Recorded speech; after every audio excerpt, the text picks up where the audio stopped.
নিৰ্বাচন শেষ, দেশত পেট্ৰল ডিজেলো শেষ। এতিয়া আৰু দায়িত্ব নলয় চৰকাৰে। নিজৰ যোগাৰ নিজেই কৰিব লাগিব নাগৰিকে। অচিৰেই কোভিড কালৰ দৰে পৰিস্থিতি হ'ব দেশত। সকলোকে মিতব্যয়ী হ'বলৈ আহ্বান প্ৰধানমন্ত্ৰী মোদীৰ। हमें पेट्रोल डीजल का उपयोग कम करना होगा। शहरों में जहां मेट्रो है वहां हम तय करें कि हम मेट्रो का ही उपयोग करेंगे, ज्यादा से ज्यादा मेट्रो में ही जाएंगे। अगर कार में ही जाना जरूरी है तो फिर कार पूल करने का प्रयास करें और भी लोगों को साथ बिठा ले। साथियों, हमने कोरोना के समय में वर्क फ्रॉम होम की, ऑनलाइन मीटिंग्स की, वीडियो कॉन्फ्रेंस की, ऐसी अनेक व्यवस्थाएं विकसित की और हमें आदत भी हो गई थी।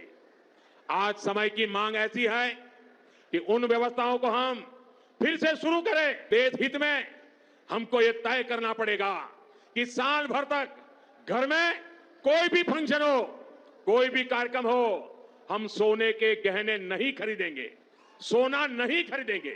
দেওবাৰে প্ৰধানমন্ত্ৰী মোদীয়ে দেশবাসীক উদ্দেশ্যি কৰা এই আহ্বানে এতিয়া দেশজুৰি লগাইছে হাহাকাৰ। সঁচাকৈয়ে দেশলৈ সংকটকাল আহি আছে নেকি? এই ভয়ে আতংকিত কৰিছে সৰ্বসাধাৰণ নাগৰিকক। বিশেষকৈ দেশৰ প্ৰধানমন্ত্ৰীয়ে কৰা এই মন্তব্য যে উপৰুৱা অথবা তুলুঙা নহয়, সেই কথা বুজি উঠিছে সকলোৱে। নিৰ্বাচনৰ সময়ত পেট্ৰল ডিজেলৰ কোনো সমস্যা নাই বুলি কৈছিল চৰকাৰে। সকলো পৰ্যাপ্ত পৰিমাণে মজুত আছে বুলি কৈছিল।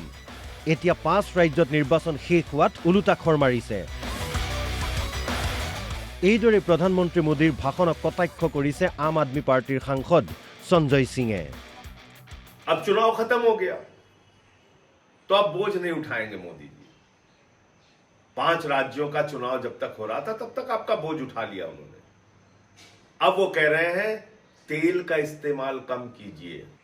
मोदी जी कह रहे हैं खाने के तेल का भी इस्तेमाल कम कीजिए। ये सारा ज्ञान चुनाव भर याद नहीं आया मोदी जी को। तब कह रहे थे कोई कमी नहीं है, पूरा भंडार भरा हुआ है, कोई समस्या नहीं है। लेकिन जैसे ही 5 राज्यों के चुनाव खत्म हुए, नरेंद्र मोदी जी के कंधे झुक गए। নিৰ্বাচনৰ সময়ত জনতাৰ হাজাৰ হাজাৰ কোটি টকা উৰুৱাই দিয়া হ'ল। কোটি কোটি টকা ব্যয়েৰে বিজ্ঞাপন প্ৰকাশ কৰা হ'ল। সেই সময়ত আতংকিত নহ'বলৈ কোৱাসকলে এতিয়া আতংক বিয়পাইছে। এই গুৰুতৰ অভিযোগ উত্থাপন কৰিছে আৰজেডিৰ সাংসদ মনোজ কুমাৰ ঝাই। मेरे एमआईएम से विरोध हो सकते हैं, लेकिन मैं ओवैसी साहब या उनकी पार्टी को टेररिस्ट कर दूं? असली टेररिस्ट वो हैं जो समाज में जहर बो रहे हैं। असली आतंकवादी वो हैं जिसने समाज में इतनी घृणा फैला दी है कि हर नथुने तक प्रवेश कर गया। विरोध अपनी जगह, मैं तो बीजेपी या संघ को भी इस नाम से इससे नामित नहीं करूंगा। पॉलिटिकल डिफरेंसेस अपनी जगह है, लेकिन आपके पास शब्दावली क्या है साहब? खैर, उनके बारे में मैं क्या टिप्पणी करूं?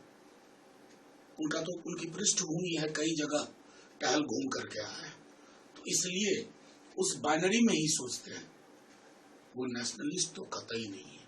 जिसको राष्ट्र की चिंता होगी ना, वो सौहार्द की बात करेगा, घृणा और नफरत की नहीं। দায়িত্বৰ পৰা পলায়ন কৰিব খুজিছে প্ৰধানমন্ত্ৰীয়ে। এয়া উপদেশ নহয়, এয়া অকৰ্মণ্যতাৰ পৰিণাম। প্ৰধানমন্ত্ৰী নৰেন্দ্ৰ মোদীয়ে দেশ চলাব নোৱাৰা হ'ল।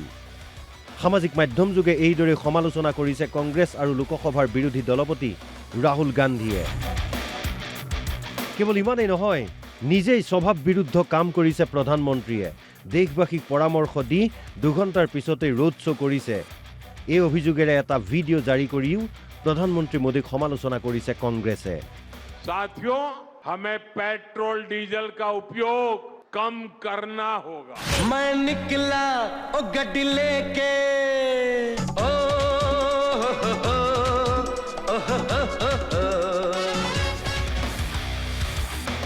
এতিয়া লক্ষণীয় হ'ব খৰচ কমাবৰ বাবে পেট্ৰল ডিজেল ৰাহি কৰিবৰ বাবে বিয়াগুম মন্ত্ৰীসকলৰ কনভয়ৰ গাড়ী কমাবলৈ নিৰ্দেশ দিব নেকি? বিধায়ক সাংসদসকলে নিজৰ 2-3খন গাড়ী বাদ দি বাছ বা ৰেলৰ দৰে ৰাজহুৱা পৰিবহণ ব্যৱস্থাত যাতায়াত কৰিব নেকি? যদি কৰে ভাল কথা, কাৰণ এষাৰ কথা আছে, উপদেশতকৈ আৰ্হি ভাল যদি নকৰে জনতাই ভাবিব কি ভাবিব আপুনি নিজেই ভাবক news desk report Assam live 24